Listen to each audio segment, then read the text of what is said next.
ජීවමාන යේසුස් වහන්සේගේ නාමෙන් ඔබට සුබ දවසක්. යොහාන් 8 වෙනි පරිච්ඡේදයේ 31 වෙනි පදය.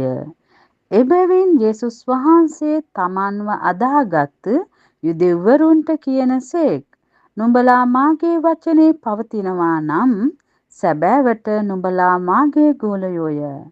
උන්වහන්සේගේ වචනය තුල ඔබට මට කතා කරනවා මේ යේසුස් වහන්සේගේ වචනය තුල ඔබ මම පවතිනවා නම් උන්වහන්සේගේ ගෝලයෝ බවට අපිපත් වෙන බව.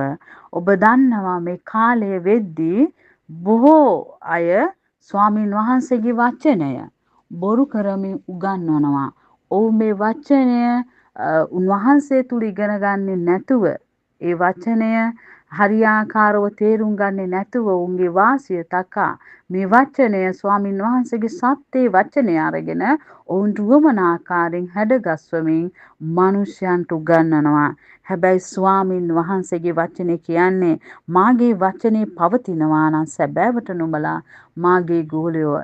හැබැයි ඔබ උගන්වන්නා වූ වහන්සේගේ සත්‍ය වචනය ඒ ආකාරයෙන් ඔබ තුල දකින්න නැත්තම් ඒක නිෂ්ඵලතාවයට පැමිණෙන්න යනවා.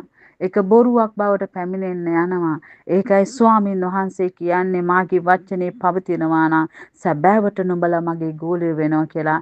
ඉතින් ඔබ යම් යම් කාරණා තකා ඔබගේ අවශ්‍යතාවයන් තකා උන්වහන්සේගේ මේ ජීවනයේ වචනය ඔබට අවශ්‍ය විදිහට හැඩගස්වමින් මනුෂ්‍යයට ප්‍රකාශ කරනවා නම් කිසි විටක ඒ කෙනා උන්වහන්සේගේ ගෝලයක් නොවන බව ස්වාමින් වහන්සේගේ වචනේ කතා කරනවා. උන්වහන්සේගේ ගෝලයක් වෙන්න නම් උන්වහන්සේගේ වචනය කියවමින් ඒක මෙනෙහි කරමින් ඒක හොඳට ඉගෙන ගනිමින් යහපත් වූ හොඳම දේ ඔබ සමග සිටින ඔබ ගොඩනගන අයට ඔබ දිය යුතුව තිබෙනවා. ඉතින් ඔබ යමක් ඉගෙන ගන්න නැතුව හොඳම දෙයක් තවත් කෙනෙකුට දෙන්න බැරි බව තිබෙනවා. ඉතින් ඔබ මේ ගැන සිතා බලන්න.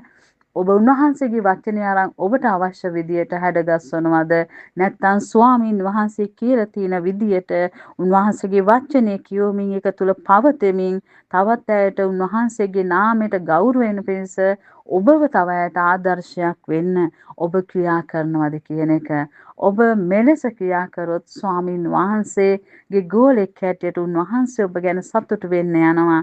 ඒ වගේම ඔබගේ අවශ්‍ය පරිදි උන්වහන්සේගේ වචනේ හැඩගස්වමින් ඔබ ප්‍රකාශ කරමින් ගෝලෙක් බවට පෙන්වන්න හැදුවත් ඒ තුල හිස් භාවයක් තිබෙන නිසා උන්වහන්සේ යම් දවසක කියන්න පුළුවන් ඔබව මං අඳුරන්නේ නැහැ කියලා. ඉතින් ඔබ මේ ගැන සිතා බලන්න ස්වාමින් වහන්සේ ඔබට යහපත් දේ කරන්න මඟ පෙන්වමින් උපකාර කරනසේක. ඔබට ජේසු පීඨයි සුබ දවසක්.